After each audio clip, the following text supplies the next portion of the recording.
സാധാരണ കള്ളന്മാർക്ക് വിഗ്രഹം എടുക്കാൻ പറ്റില്ല. അതിന് നല്ല എക്സ്പീരിയൻസ് വേണം. പിന്നെ വിശ്വാസത്തിന്റെ പ്രശ്നങ്ങളും ഉണ്ടല്ലോ.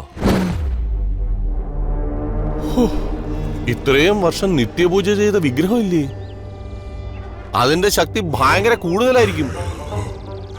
പിന്നെ അതെടുത്തോമാരിനി എന്തൊക്കെ അനുഭവിക്കുമെന്ന് കണ്ടു തന്നെ അറിയാം. ഇത് നമ്മുടെ നാടിന്റെ ആവശ്യം, ഒപ്പം നമ്മുടെ പേഴ്സണൽ ആവശ്യം കൂടിയാ. കിരണിന്റെ കുടുംബദേവതയാ അവര് കടത്താൻ ശ്രമിച്ചത്. വിഗ്രഹമോഷണവും ആന്റിക്സ് മെറ്റീരിയൽസ് കടത്താൻ ശ്രമിക്കുന്നതും ഒരു വലിയ ഇന്റർനാഷണൽ ഗ്രൂപ്പിന്റെ പിൻബലത്തോടെ തന്നെയാവും. അതുകൊണ്ട് കാലതാമസം വരുത്താതെ റിസൾട്ട് ഉണ്ടാക്കണം. അത് വേണം. എന്നാലും ഒരു വിഗ്രഹമായിട്ട് അവര് ഷിപ്പ് ചെയ്യാൻ സാധ്യത കുറവാ. അതുകൊണ്ട് മ്യൂസിയങ്ങളിലും പഴയ വിഗ്രഹങ്ങളുള്ള ക്ഷേത്രങ്ങളിലും പിന്നെ ആന്റിക് ഷോപ്പുകളിലും ഒക്കെ ഒരു അലേർട്ട് കൊടുക്കുന്നത് നന്നായിരിക്കും. ഓക്കെ, അതിനുവേണ്ട ഏർപ്പാട് ഞാൻ ചെയ്യാം. ഓക്കെ.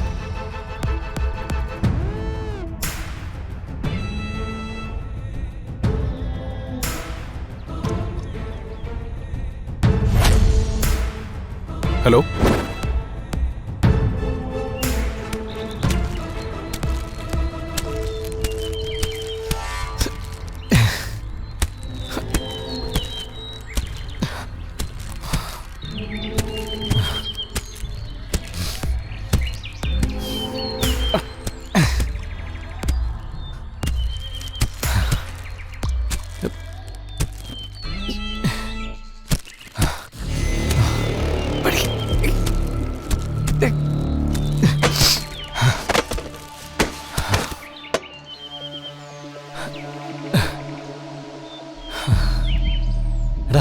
ആ ഫോണിൽ സിം ഇട്.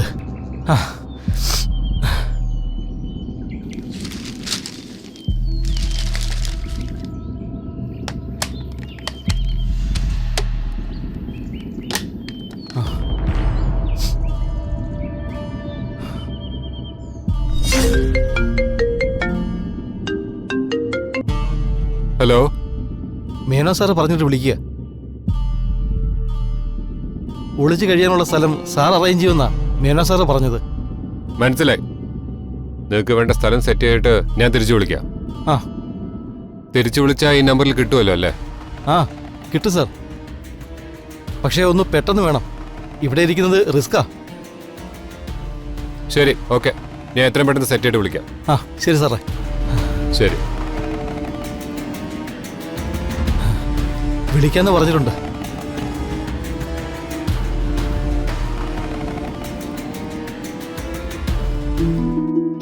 ഈ കുട്ടിയുടെ ഒരു കാര്യം.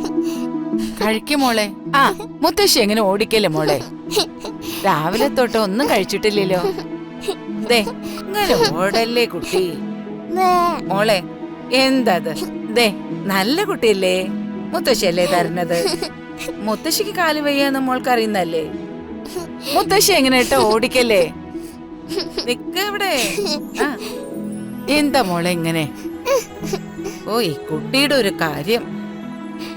ദേ നീ വെറുതെ മുത്തശ്ശി എങ്ങനെ ഇട്ടോ ഓടിക്കരുത് മോളെ. നിക്ക് മോളെ. മുത്തശ്ശിക്ക് കാല് വയ്യാന്ന് മോളൊക്കെ അറിയണതല്ലേ മോളെ. ഓ ഈ കുട്ടിയുടെ ഒരു കാര്യം. നിക്ക് ഇവിടെ. ഓടല്ലേ ഇങ്ങനെ. മോളെ എന്തോ കുസൃതി കാണിച്ചിട്ട് വരുന്ന പോലെ ഉണ്ടല്ലോ. എന്താ മോളെ? അതെ ദുർഗേ, ഇന്നിപ്പൊ എത്ര നേരായിരുന്നോ ഇതൊന്ന് കഴിക്കാനായിട്ട് ഈ ഭക്ഷണം കൊണ്ട് ഇവളുടെ പുറകെ നടക്കണു.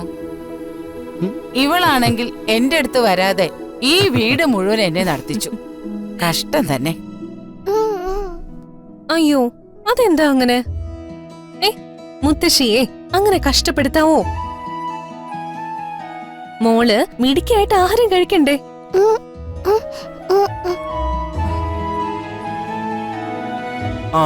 കണ്ടോ, അതാണ് പ്രശ്നം.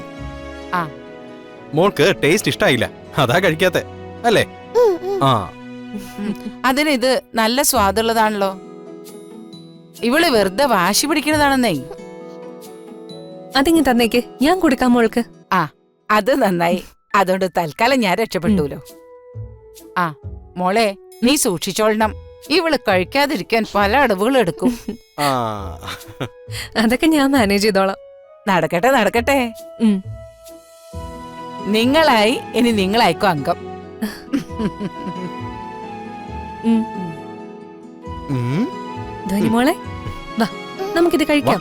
വാ, നമുക്ക് അപ്പുറത്ത് അങ്ങോട്ട് ഇരുന്ന് കഴിക്കാം. Okay sir. എന്തെങ്കിലും ഇൻഫർമേഷൻ കിട്ടുവാണെങ്കിൽ അറിയിച്ചാൽ മതി. ആ ഓക്കെ സാർ. എസ് പി എന്ത് പറഞ്ഞു? എല്ലാ വഴിക്കും അന്വേഷണം നടക്കുന്നുണ്ടെന്നും അവര് പരമാവധി ശ്രമിക്കുന്നുണ്ടെന്നും ഒക്കെ പറഞ്ഞു. പൂർണിമ, ആ ക്ഷേത്രത്തിലുള്ള ജീവനക്കാരെ നന്നായിട്ട് ചോദ്യം ചെയ്താൽ നമുക്ക് വിവരം അറിയാൻ പറ്റും. കള്ളത്താക്കോലിട്ടാണെന്ന് ശ്രീകോവിലിൽ നിന്ന് വിഗ്രഹം അടിച്ചോണ്ട് പോയെ. അങ്ങനെ ചെയ്യണമെങ്കിലേ ഒറിജിനൽ താക്കോലിന്റെ പകർപ്പ് കിട്ടണ്ടേ? അപ്പൊ ക്ഷേത്രത്തിലുള്ള ആർക്കോ ഈ കാര്യത്തിൽ പങ്കുണ്ടെന്നുള്ള കാര്യം ഉറപ്പാണ്.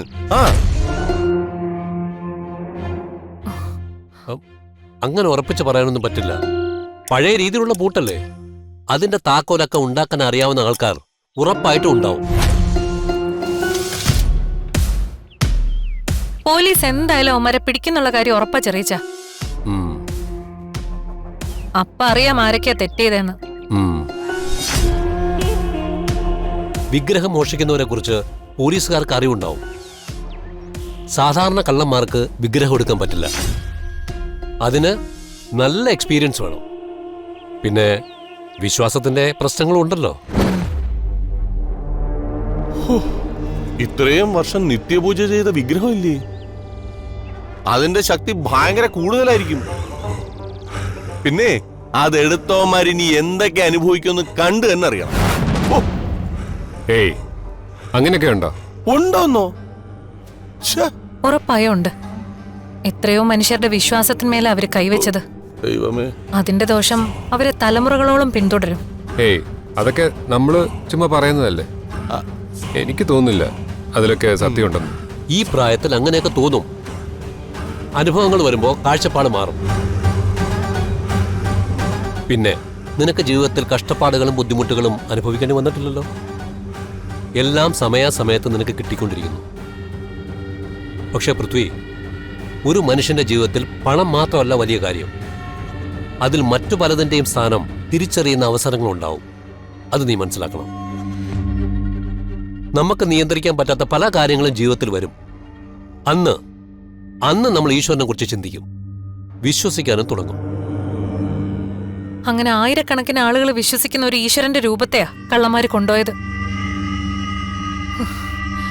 അതിന്റെ പിന്നിലുള്ളവര് അനുഭവിക്കുന്നുള്ള കാര്യത്തിൽ ഒരു സംശയവുമില്ല. ആ ശാപം തലമുറകളോളം അനുഭവിക്കേണ്ടി വരും.